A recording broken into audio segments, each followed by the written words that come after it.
Good morning po mga kabahay. So this is your bro Diego po na nagsasabing invest now, whilst early or buy higher later. So dito po tayo sa isa sa mga project na ating binebenta. Titingnan na po natin kung kamusta po yung development. Kung dati mga damuhan lang, kung dati model house lang po yung nandito. So iikot po tayo. Titingnan po natin kung kamusta na po ang ating The Park at Lipa. Tara! Yan, so galing po tayo sa office nila. Ayan, ito po yung office nila, no? Katabi lang din. And then pupunta po tayo ngayon dito po sa mismong site sa The Park. Ayan, at Lipa. Hello po, broker po. Ikot lang. Morning. So ito po yung ating itsura ng site ngayon, no? Yan. Ito po ay block 3. Yan. Block 4 itong magkabila. Then ito na po yung itsura dito. Kanan tayo. Yan. Pag diretso po doon po yung ating clubhouse. Okay. Yan. Ito naman pong kabila. Yan yung nakikita nyo sa kabila is ano po yan, Amia Rosa. Meron din po tayong mga clients dyan. Kamusta po mga kabahay natin dyan, yung mga nag-invest dati sa Amia. Kamusta po kayo? Dito naman pong kapitbahay nyo ay The Park. Mga ano po, premium townhouses. Yan, gaganda. Although medyo madumi pa lang syempre yung daan kasi marami pa pong ongoing construction. Yan, dire-diretso po yung construction dito. Na dati damuhan lang lahat. As in dati damuhan lang. Pero dito kung makikita nyo may mga nakatira na po. Yan o, may mga nakatira na.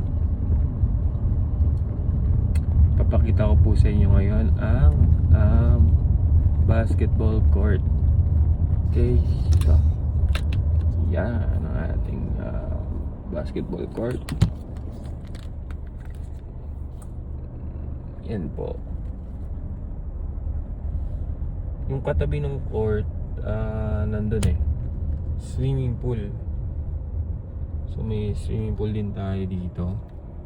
Ang konti lang ng mga bahay. So exclusive pa rin siya. Parang sa amin sa Broadway. Pinakaiba lang, wala lang kaming doon. Swimming pool dito meron. Tsaka may clubhouse dito. Yan, tapos ito dito gagawin yung parks and playground. Yan, ito sa client ko to. Hello ma'am, sir. Ito na po yung house nyo. Yan. Okay.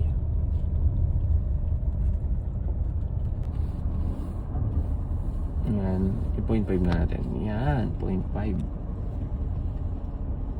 Ito na. Sige. Kinontinue ko muna yung vlog kasi hanggang paglabas. Yan. So, para makita nyo po yung development dito po sa The Park. Para na rin po dun sa mga nakakuha dito kahit hindi ako yung agent nyo. Makikita nyo po yung progress na ating The Park. Ano po? Yan, sina kuya. Linis-linis na dun. Actually yung subdivision lalo ang dami ko na pong nakita na nagsimula na damo lang hanggang sa naging ganito na develop, no?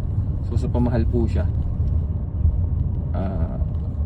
Actually yung price niya, kunwari yung iba nag-aano sa pre-selling, no, mas mura. Yung price talaga ngayon nakabase na rin dun sa price ng materials, inflation. Kaya pag sinasabi nyo ba ganun pre-selling, mataas na kasi nga iba na yung presyo talaga ngayon ng mga, hindi lang naman dahil nag-appreciate yung sa developer, kundi iba na talaga yung presyo ngayon ng materials. Yes, pati yung lupa nagtaas. So nagko-contribute lahat nun, pati yung mga labor. Kaya po nagtataas yung price ng isang pre-selling project. So yun lang po. O ito, babay na talaga. Dito na yung client ko. Isa pa sa maganda dito, yan. Paglabas mo, may mga commercial area. So bukod dito, may mga kapihan din po doon. May mga kapihan din. Tapat naman na Amia Rosa. May mga kainan. Tapos very accessible sa mga food panda or Grab. Yan ang ating The Park.